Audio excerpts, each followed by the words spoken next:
Alors, je vais présenter Balthazar Labarini, qui a lui aussi écrit un texte parfait, qui lui aussi est un ancien lauréat. Moi, j'ai pleuré en lisant son texte. Hein. C'était un texte sur Prométhée. Oh, tellement beau. Et il nous fait le plaisir et l'honneur d'être ici aussi.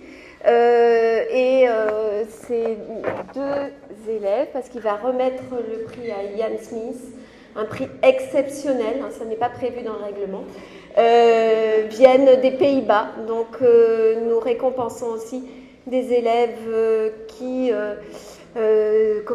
excellent dans les lycées français de l'étranger. C'est une grande fierté pour notre pays et pour notre prix aussi. Merci beaucoup.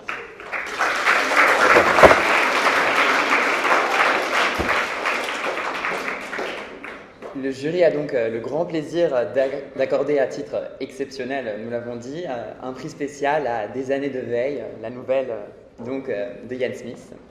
Ian Smith a fait le choix de l'originalité, voire de l'audace, dans sa réécriture du mythe. Sa nouvelle est, nous pourrions dire, un joyau de concision et un modèle de transposition littéraire. Et on peut se demander à la lecture de sa nouvelle quel rapport celle-ci entretient avec Pénélope, puisqu'au centre du récit figure non pas une femme, mais un gardien de phare, Clément Penel, un ancien fidèle à l'empereur. Ian Smith, l'auteur, nous offre, comme Homère, une déclinaison de la fidélité, cette vertu qui est obligatoire l'être engagé dans la voie de l'ascèse et de l'abnégation. Être fidèle, c'est avoir foi en l'autre, au point de lui vouer son existence, certes, mais c'est aussi avoir foi en l'autre, parce qu'il nous révèle à nous-mêmes.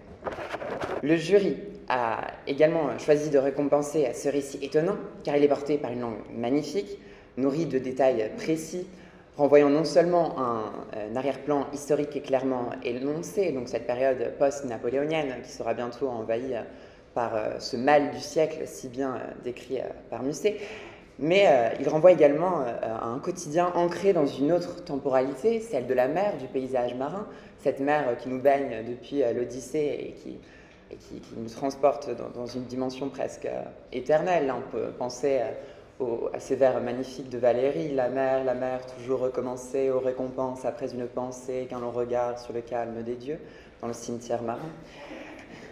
Et les objets donc, et les sensations sont ici restitués par Yann avec rigueur, sans mots superflus, dans une langue poétique et resserrée.